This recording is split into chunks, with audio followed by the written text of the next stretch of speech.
Leo tuko na Magere Winner. Of course jina maarufu Magere Winner ni mmoja kati ya watu ambao wamejitokeza wazi na kuiambia hadhira kwamba anaishi na maambukizi ya VVU ama virusi vya ukimwi.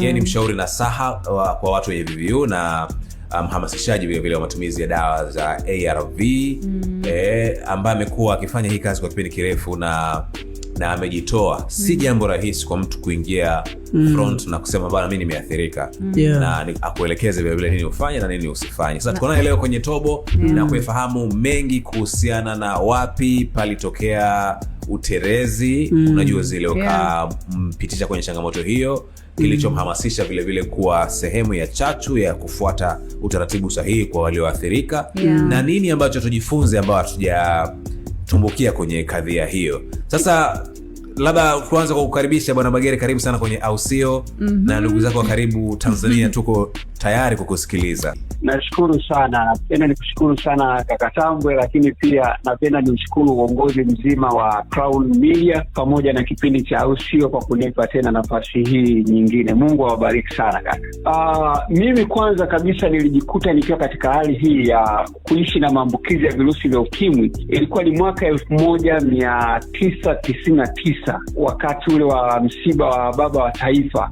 Yes, ndio kipindi ambacho niligundua naishi na virusi vya ukimwi. Na kama ambavyo unafahamu, ukimwi ni upungufu wa kinga mwilini. Ni hali ambayo kinga zinakuwa ziko chini, hali ambayo huwa inapelekea mtu kuweza kupata magonjwa nyemelezi au magonjwa yanayojirudia mara kwa mara.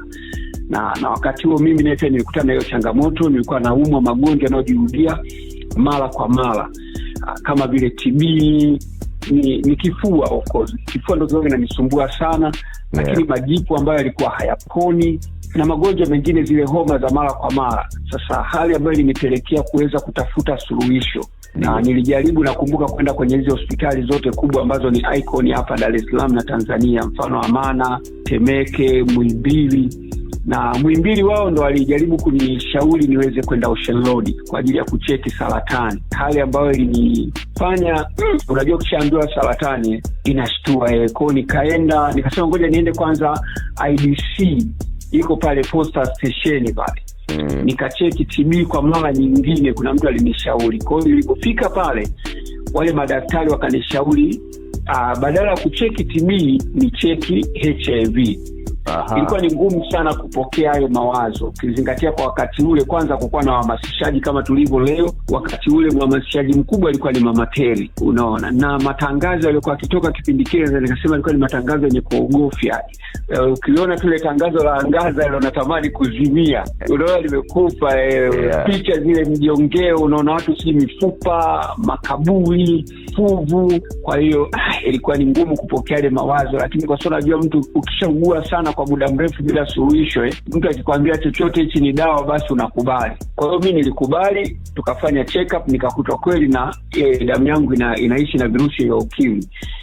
Hali ilikuwa ni ngumu sana, haikuwa rahisi kulipokea kwa sababu kwanza nilikuwa na umri wa miaka 18 kwa wakati huo, nilikuwa mdogo sana. Ndio, alafu nilikuwa naishi kama mtoto wa mitaani, na nikili tu kakatambo. Hiyo ndio hali ambayo pia ilinipelekea kujiingiza kwenye uraibu wa matumizi ya madawa kulevya kwa wakati huo, ili kujaribu kuhandle zile stress ambazo nilikuwa nazo. Kwa kweli hali ilikuwa ni mbaya sana. Imagine una magonjwa ambayo hayaponi, yanajirudia, afu unaambiwa sasa una ukimwi. Ndio hali ambayo nilikutana nayo kwa wakati huo. Tupo mwaka wa mbele. Imewashika.